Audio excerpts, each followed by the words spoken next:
इस हफ्ते सुपरस्टार्स के मंच पर एक ऐसा डिसीजन लिया गया जो रियलिटी शोज के हिस्ट्री में एक मिसाल है। पिछले हफ्ते डांसिंग स्टार पुनीत और मयूरेश के बीच जो डांस की टक्कर राउंड हुई थी, उसमें डांस गुरु शामक सर ने मयूरेश को जो मार्क्स दिए थे उसे उन्होंने इस हफ्ते बदल दिया। अपनी गलती उन्होंने मानी और जिस फेयर जजमेंट के लिए ये मंच मशहूर है उसकी परंपरा को बनाए रखा। हम लोग जजेस हैं, हम लोग मिस्टेक्स कर सकते हैं, हम खुदा नहीं है। तो क्या है कि जब मैं वापस गया घर पे और देखा, मुझे लगा कि oh Mayuresh is much better than Puneet. Means again 19-20 का फर्क, but definitely Mayuresh was better.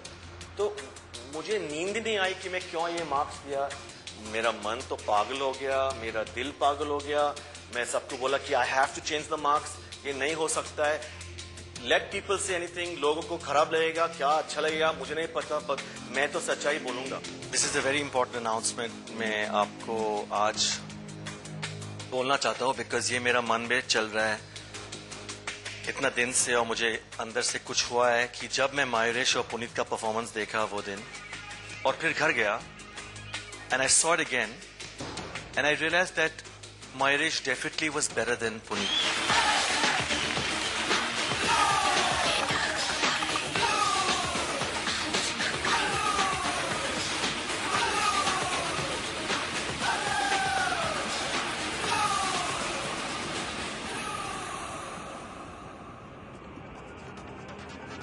इसलिए मैं आपको सॉरी पुनीत, और I have to say that मैं पुनीत को 8 मार्क्स देता हूं और मयूरेश को 9 because you are much better. बहुत ही हिम्मत चाहिए इस तरह का सच बोलने के लिए। ये ना ही किसी पेपर पे है, ना ही किसी मीडिया पे है, बल्कि एक टेलीविजन शो पे हो रहा है। कोई भी जज मुझे नहीं लगता कि अपने आप को इंसल्ट करके या अपने गलती मान करके ये कहेगा कि मुझसे गलती हो गई और मैं अपना डिसीजन चेंज करूं। मैंने आज तक टेलीविजन की हिस्ट्री में नहीं देखा। एक्चुअली मेरी लाइफ में मैंने कभी ऐसा नहीं देखा और सीरियसली ये मुझे दिल को छू गया। Hats off to that man. I mean, my respect, the respect that I have for him in my heart has gone leaps and bounds now. I adore Shamak sir. I think this was a fair decision which should have taken in the last episode. But कोई बात नहीं, sir ने मान लिया and वो बहुत बड़ी बात है बिकॉज ये बहुत बड़े सर है हमारे लिए। So I think he is a wonderful human being and I love Shamak for this.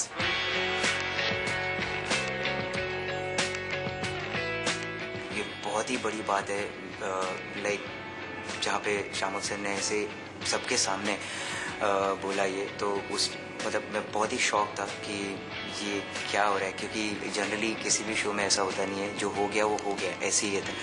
तो बट उन्होंने लाइक पुनीत को लाइक चेंज कर दिया, मैं पुनीत को 8 दे दिए और मुझे 9 दे दिए। तो I am really thankful to Shiamak sir, और like I seriously don't have words for Shiamak sir, he is just awesome. Live performance और एक टीवी पे देखने से बहुत डिफरेंस आपको पता चलता है। तो जब उन्होंने दोबारा परफॉर्मेंस देखा, उन्हें शायद तक लगा होगा कि Mayuresh follow the total book of techniques, तो उन्हें लगा है कि उनका जजमेंट टेक्निक्स के ऊपर होना चाहिए। But on the other hand Remo sir ने खुद ही कहा था कि he is sticking to his decision because according to Remo sir creativity comes first. मेरे जजमेंट में मैं क्रिएटिविटी पहले देखता हूँ, उसके बाद टेक्निकलिटी देखता हूँ, क्योंकि जितने भी डांस फॉर्म्स हैं वो पहले किसी ने बनाया, क्रिएट किए, पहले किसी ने उस डांस फॉर्म को किया, उसके बाद टेक्निकलिटी लेके आए। सो ऑलवेज टेक्निकलिटी दूसरी जगह पे आती है मेरे हिसाब से। उस दिन जो परफॉर्म हुआ, उस दिन क्रिएटिविटी वाइज पुनीत का जो स्टाइल था मुझे बहुत पसंद आया, सो इसलिए मेरा डिसीजन वहाँ पे होता है। Otherwise I think Shiamak sir अपनी जगह पे ठीक हैं और उन्होंने जो डिसीजन लिया वो भी अच्छा था। हमारे लिए बहुत बड़ी बात है कि हमें ऐसे जजेस मिले जिनके सामने मैं परफॉर्म कर रहा हूँ, हम परफॉर्म कर रहे हैं। आज वो ऐसे हैं तभी हम लोग ऐसे बने हैं। The all credit goes to the जजेस, उनकी वजह से ये शो बना है और शो की वजह से हम बने। So indirectly it's because of them what we are. This proves कि हमारा जो शो है वो फेयर शो है, हमारे जजेस जो है वो फेयर है, it's proper and real reality show. So I am really thankful to Shiamak sir. Now let's see, I hope they happy because वो सच्चाई है। एक्चुअली अभी मैं ये कर सकते हैं अभी